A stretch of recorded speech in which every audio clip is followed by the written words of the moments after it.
सैयदना उमर फारूक, मेरे नबी पाक अलैहिस्सलाम ने फरमाया फरिश्ते 950 साल मेरे उम्र की शान बयान करें तो खत्म नहीं हो सकती। इतना बड़ा शख्स उमर फारूक, इतना बड़ा आदमी। एक दिन ऐलान किया उमर फारूक ने, लोगों मस्जिद में आओ, बात करनी है।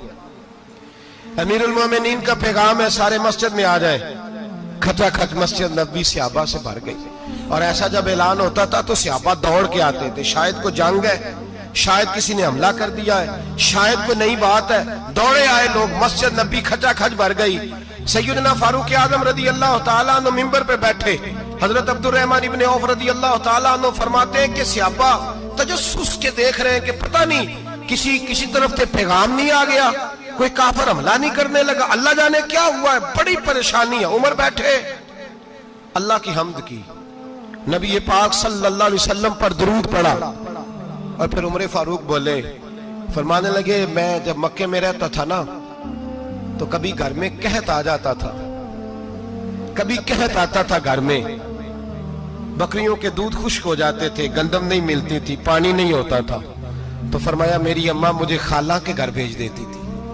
कबीला बनु मखजूम, उस कबीले में मेरी खाला की शादी हुई थी तो वो मालदार लोग थे, उनके पास ज्यादा बकरियां, ज्यादा ऊंट, ज्यादा गायें, ज्यादा खेत थे। हजरत उमर फारूक फरमाने लगे, मैं उनके घर जाता तो मेरे खालू समझ जाते कि उमर को इसलिए भेजा गया है कि कहत आ गया है। फरमाते हैं वो मुझे सवेरे बकरियां चराने ले जाते, शाम तक मैं उनकी बकरियां चराता। अमीरुल मोमिनीन उमर, एक तरफ मसला यह है कि कैसर और किसरा की दीवारें हिल रही हैं उमर के नारों से, और इधर उमर मिंबर पे बैठ के खुतबे दे रहे हैं। फरमाते हैं मैं बकरियां चराता, शाम तक खाला के घर जाके मजदूरी करता, और फरमाते हैं शाम होती तो एक मुट्ठी किशमिश मुझे देते वो।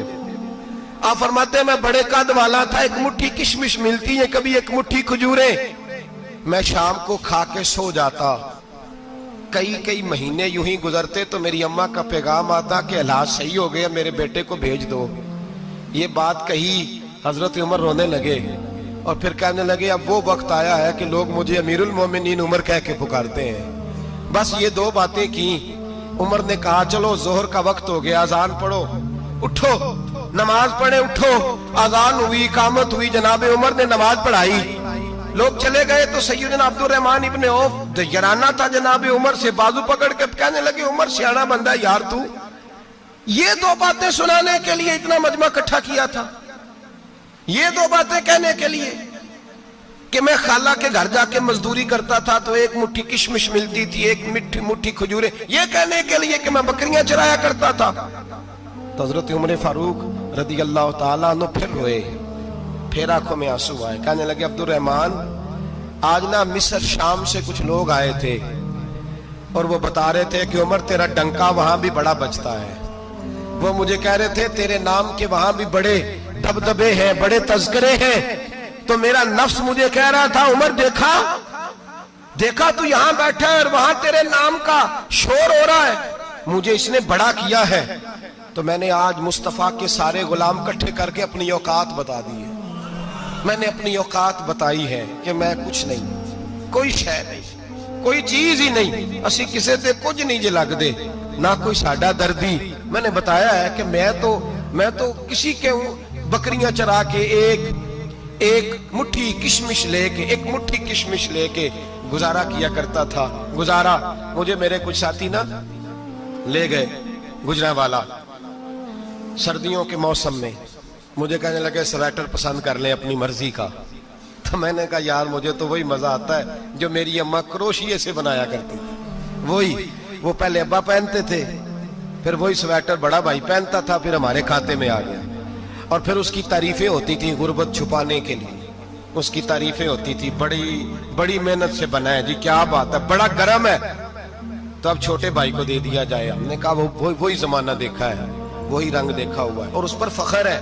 अब तो लोग जब कुछ हो जाता है ना, 2-4 लोग जानने लगते हैं तो लोग फटाफट दावा कर देते हैं खानदानी रईस आज़म हूं, बड़ी बात है। ऐसी कोई बात नहीं, जिसको अपना आप याद रहता है उसे खुदा भी याद रहता है, जिसे अपना आप याद रहता है उसे रसूलुल्लाह भी याद रहते हैं, जिसे अपना आप याद रहता है उसकी नजर में दूसरे लोग भी कुछ होते हैं। मैं उम्रे के लिए, हज के लिए जाता रहता हूँ, रब मुझे اپنے فضل سے بلا لیتا ہے. تو میں ایئرپورٹ سے نیچے اترا تو ایک صاحب میرے جاننے والے تھے, دوڑ کے آئے اور مجھے کہنے لگے کیا بات ہے, سنا ہے اس دفعہ آپ سعودی ایئر لائن سے آئے, سیدھا مدینہ شریف آئے, کیا بات ہے آپ کی؟ اور میں نے کہا صاحب چھوڑ دیں, میں بھی جب پہلی دفعہ آیا تھا تو میں بھی بڑا گور گور کے ایئرپورٹ دیکھتا تھا, میں نے کبھی دیکھا جو نہیں تھا, میں بڑا گور گور کے دیکھتا تھا, کوئی ایسی بات نہیں ہے, یہ نظام قدرت ہے, بادشاہ کے فیصلے ہیں, وہ جب چاہتا ہے جس طرح کے چاہتا ہے فیصلے فرما لیتا ہے, تو یہ اس کے فیصلوں کی بات ہے. ہم لوگ نا جس حیثیت پہ ہوتے ہیں وہیں رہ جاتے ہیں, پچھلی بات بھول جاتے ہیں, اس لیے ہم چاہتے ہیں جو بھی ہمیں ملے جھک کے ملے, جو بھی آئے, اور یہ میرا آپ کا سب کا مشترکہ معاملہ ہے. میرے نبی پاک صلی اللہ تعالی علیہ وسلم نے صحابہ سے پوچھا تمہیں بتاؤں جنت کے بادشاہ کون ہوں گے؟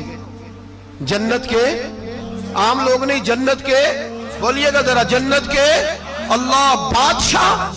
جنت میں تو جانا بڑی بات ہے, حضور جنت کا بھی بادشاہ, ابن ماجہ میں لفظ ہے. تمہیں پتہ ہے جنت کے بادشاہ کون ہوں گے؟ تو میرے مصطفیٰ کریم صلی اللہ تعالی علیہ وسلم کے غلاموں نے کہا حضور ہمیں نہیں پتا.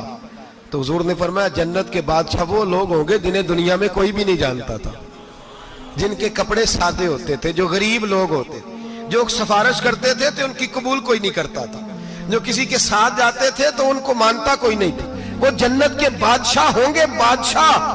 اور فرمایا قیامت کے دن جب لوگ انہیں دیکھیں گے تو ان پر فخر کریں گے, رشک کریں گے, کہیں گے کیا بات ہے تمہاری, یہاں تو شوق ہی بڑا ہے.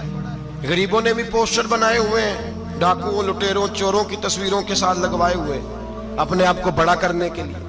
آجزی اختیار کریں, آجزی اختیار کریں, اپنے آپ کو مٹانے کی کوشش کریں. رب کریم کے بندے آگے بڑھ بڑھ کے اپنا آپ دکھاتے نہیں, بڑا شوق ہے, پہلے فوٹو کھچا لو, باقی باتیں بعد میں ہوں گی, پہلے ویڈیو بنا لو, باقی کچھ اور بعد میں ہوگا.